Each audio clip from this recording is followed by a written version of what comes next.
Pessoal, muito bem, bora dar sequência aqui à nossa aula, onde estamos falando sobre as revoltas dos colonos, das 13 colônias, né, inglesas na América do Norte, contra as cobranças, os impostos e as leis que eram literalmente impostas sobre esses colonos, né, eram de maneira sem ter o acordo, sem ter o consentimento dos colonos ingleses, essas taxações. Então, corrigindo o Organize as Ideias, pessoal, vamos lá, ó, reflita sobre as questões a seguir e anote as respostas no caderno. Qual é a relação entre a Guerra dos Sete Anos e a mudança na administração das 13 colônias? Pessoal, a Guerra dos Sete Anos, então, ela vai, portanto, a fazer com que a Inglaterra assumisse várias dívidas, várias despesas, ela tenha muitas baixas, né, na sua economia por causa das despesas com a guerra. E aí ela vê nas 13 colônias a esperança de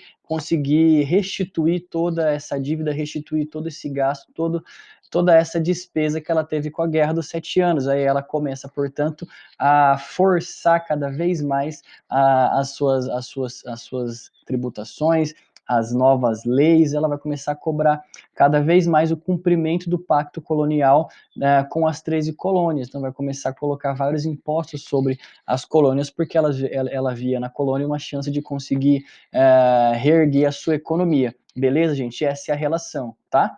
Número 2. Quais as consequências para os colonos da obrigatoriedade do cumprimento do pacto colonial? Então, ó, uma resposta responde a outra, né? Veja só, a relação da Guerra dos Sete Anos é que a Inglaterra, por causa das despesas com a guerra, passou a cumprir a obrigatoriedade do pacto por parte das 13 colônias. E quais foram as consequências, né, de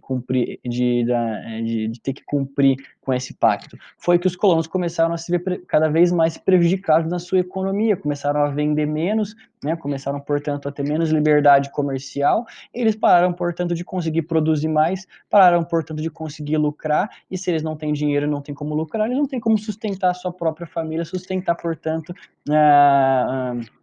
as suas casas, os seus lares. Então eles começaram a se ver cada vez mais prejudicados no seu trabalho e no seu comércio, certo? Então essa foi a consequência, uma das consequências principais de ter que cumprir o pacto colonial com a metrópole, tá, pessoal?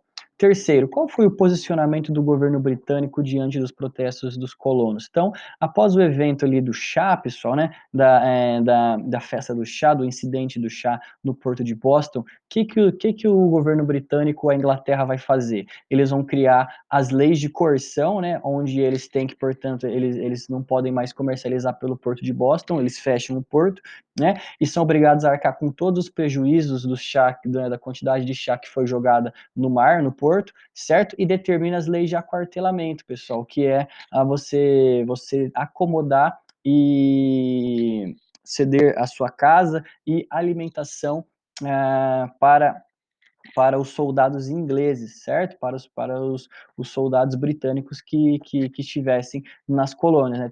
Eram obrigados, então, a arcar, né, a sustentar, portanto, esses soldados aí após a lei do chá, beleza, pessoal? Tranquilo? Então, essas foram as respostas corrigidas do Organize as Ideias.